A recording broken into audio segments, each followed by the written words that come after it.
আমাদের দল মাঠে আসে কিতকিত খেলে না, যেটা অন্য সব দল খেলে। আমাদের দল মাঠে আসে অ্যাক্টিং করে না। তথাকথিত গোট যেমন মেসি মেসি মেসি মেসি করে, এটাই কিন্তু তাদের সবচেয়ে বড় দুর্বলতা হয়ে দাঁড়িয়ে যেতে পারে। সো এটা আমাদের লাক যে মেসির মতো একজন প্লেয়ার আমাদের টিমে আছে। তারা মেসি ছাড়া কি প্রমাণ করতে যাচ্ছে এটা অচল? অলদো মেসির থেকে আগানো হলো শুধু বয়সে আর ছেলেমেয়ের হিসাবে। ম্যারাডোনা কিন্তু নিজেই বলেছিল হ্যান্ড অফ গড। তাকে আসলে হ্যান্ড অফ গড ছিল নাকি হ্যান্ড অফ থিফ ছিল, সেটা নিয়ে প্রশ্ন।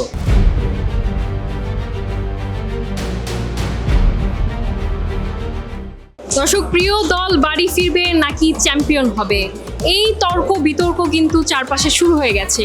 আর এই উন্মাদনার মাঝেই এমইপি কেবল প্রেজেন্টস গোলের গল্প পাওয়ার বাই রাইজ দিয়ে আজকে আমরা চলে এসেছি। আপনাদের সঙ্গে আছি আমি নাফিসা জামান।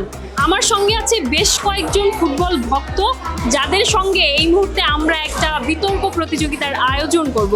কেন আসলে তাদের প্রিয় দল চ্যাম্পিয়ন হবে, অথবা তারা কেন দেখতে চাইছেন অন্য দলকে চ্যাম্পিয়নশিপে, সেই কথাই আমরা আসলে জানবো।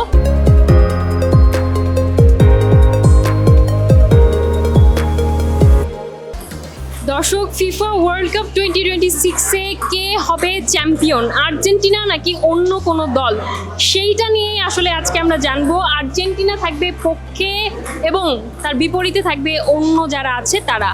তো এ পর্যায়ে আমরা শুরু করে দিচ্ছি আমাদের ডিবেট।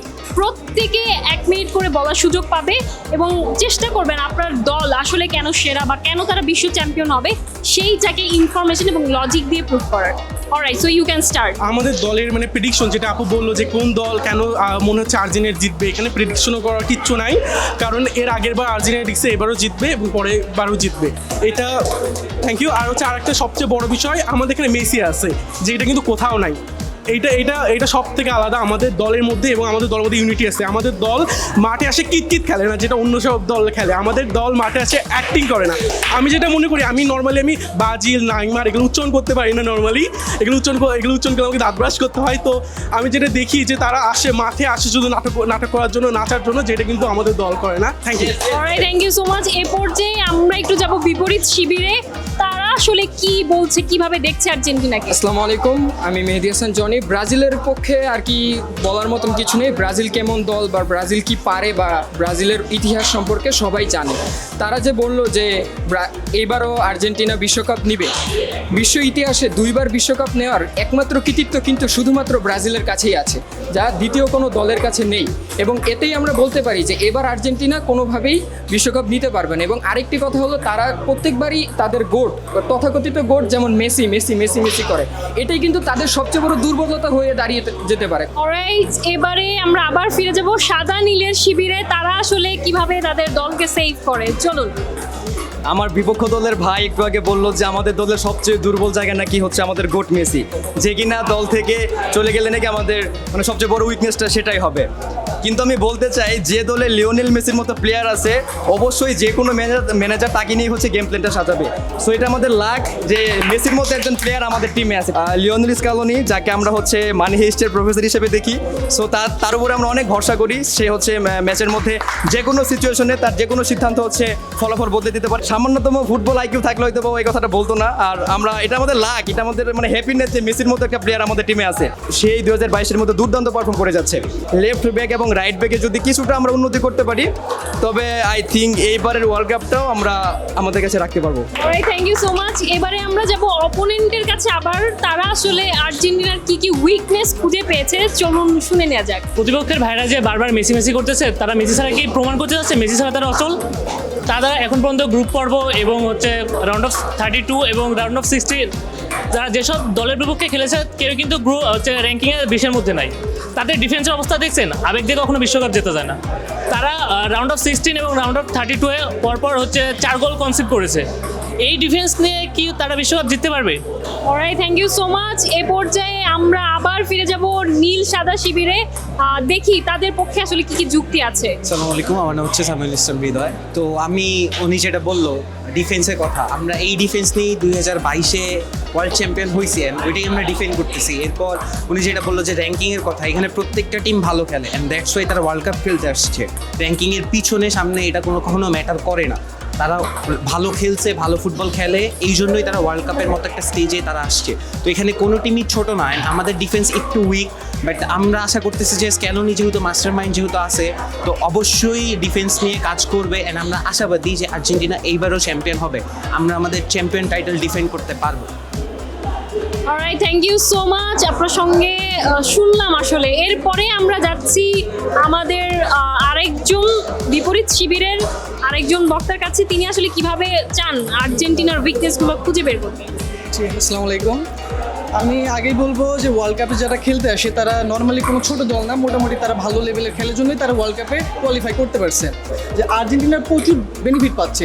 আর্জেন্টিনার প্লেয়ারগুলো হচ্ছে বয়স্ক প্লেয়ার। এখানে তারা যখন অ্যাটাকে যায় তখন কাউন্টার অ্যাটাকে প্রচুর পরিমাণ গোল খায়। তো সেক্ষেত্রে আমি বলবো যে আর্জেন্টিনার জেতার সম্ভাবনা খুবই কম, কারণ এখানে আছে স্পেনের মতো দল, ফ্রান্সের মতো দল, এবং কি সুইজারল্যান্ডও আছে। তাদের খেলা সম্ভবত নেক্সট সুইজারল্যান্ডের সাথে। তো সেই হিসাবে বলবো যে এরকম বেনিফিট তারা পাবে না ইন ফিউচারে। আর যদিও পায় তবে ফ্রান্সের সাথে তো দেখা হচ্ছেই। তো সেই হিসাবে বলবো তারা ভালো খেলতে পারতেছে না এবং ফিউচারে কাপ তারা পাবে না। এই অন্ততই 2026 সালে কাপ তারা পাচ্ছেন। Alright, thank you so much. So এ পর্যায়ে আমরা চলে যাচ্ছি আবারও আপনাদের কাছে। আসলে দেখি কিভাবে আপনারা নিজেদের দলকে প্রমাণ করতে পারেন। আমার প্রতিপক্ষ বা আমার ওপোনেন্ট চারজন 3 দলের সাপোর্টার, 2জন জার্মানির, 1জন ব্রাজিল, 1জন জাপান। তারা এক আর্জেন্টিনার সাথে লড়াই করতেছে।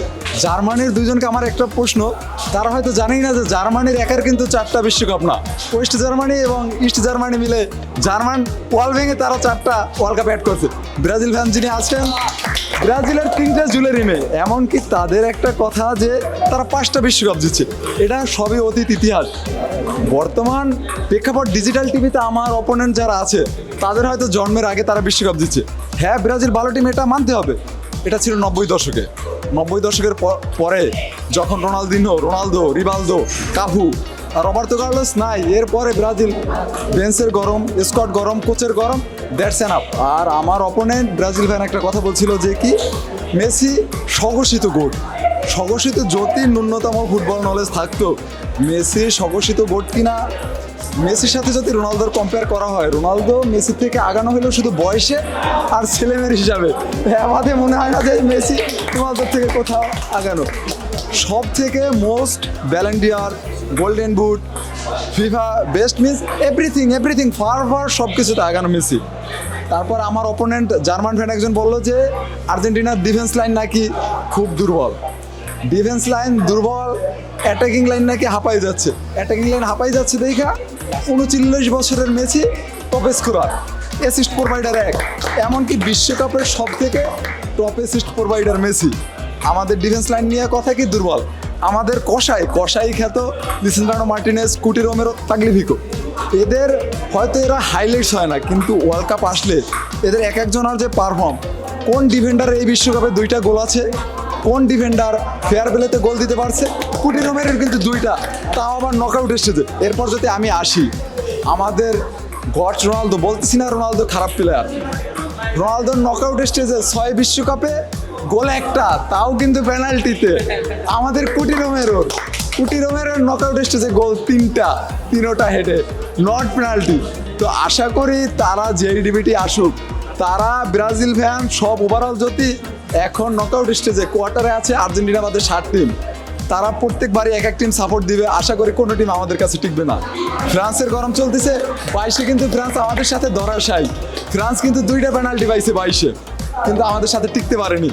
পেনাল্টি নিয়ে কথা হচ্ছে আমরা নাকি সুবিধা পাচ্ছি বলতে 13 মিনিটে যেই দল কামব্যাক দেয়, এদের তো মনে হয় না কোনো সুবিধার দরকার।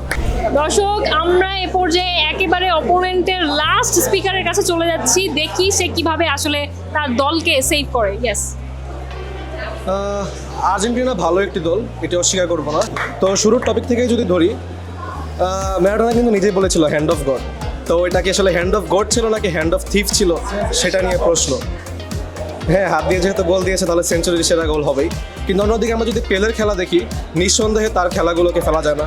কাকার যে ওয়ার্ল্ড কাপ নিয়েছিল, নিঃসন্দেহে ওয়ার্ল্ড কাপকে ফেলা যায় না, তারা নিঃসন্দেহে ভালো খেলেছিল। আর শেষের দিকে টপিক যেহেতু ধরি, সেটা হচ্ছে প্রথম 2 বক্তা যেহেতু বলেছিল যে মেহেজাউদ্দিন আছে ততদিন ওয়ার্ল্ড কাপ জিতবে। তাহলে তাদের বলা যায় যে যেহেতু এইবারটা জিততেছে ওয়ার্ল্ড কাপ, জিতুক অসুবিধা নাই, পরের গুলো দেখা যাক, আমরাই জিতবো। মিশর ভার্সেস আর্জেন্টিনা, তো এখানে দেখা যাচ্ছে যে আপনার লাস্টের যে ভিআরের ব্যাপারটা, অন্যান্য দলে আর্জেন্টিনার ক্ষেত্রে ভিআরটা ধরলেও কিন্তু এখানে মিশরের ভিআরটা ধরা হলো না। আমার মনে হয় যে এটা ঠিক হয় নাই, তো এটা ধরা উচিত ছিল ভিআর।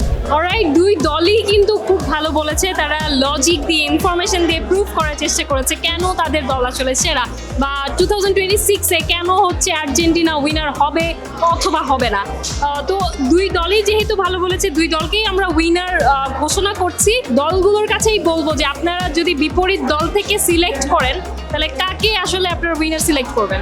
আমি যদি বলি আমার অপোনেন্ট টিম থেকে আমি যদি উইনার চুজ করতে হয় আমি ফাহামিদকেই চুজ করব। আমি ভাই যথেষ্ট মেসি অ্যান্ড আর্জেন্টিনা বায়াস মানুষ। ও যখন বলছে আর্জেন্টিনা সেরা দল, আমি তখন ওর প্রতি একটা সফট কর্নার চলে আসছে, সো এই জন্য আমি ওকে সিলেক্ট করতেছি আর কি। ঠিক আছে, আর কোনো এখানে কোনো লজিকই নাই।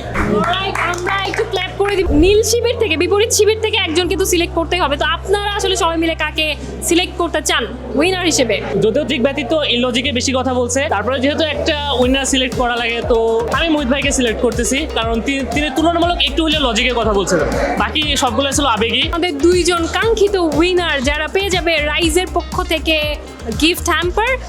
দর্শকের পর্যায়ে আমরা এমইপি কেবল গোলের গল্প পার বাই রাইজের এই সেগমেন্টের উইনার পেয়ে গেছি।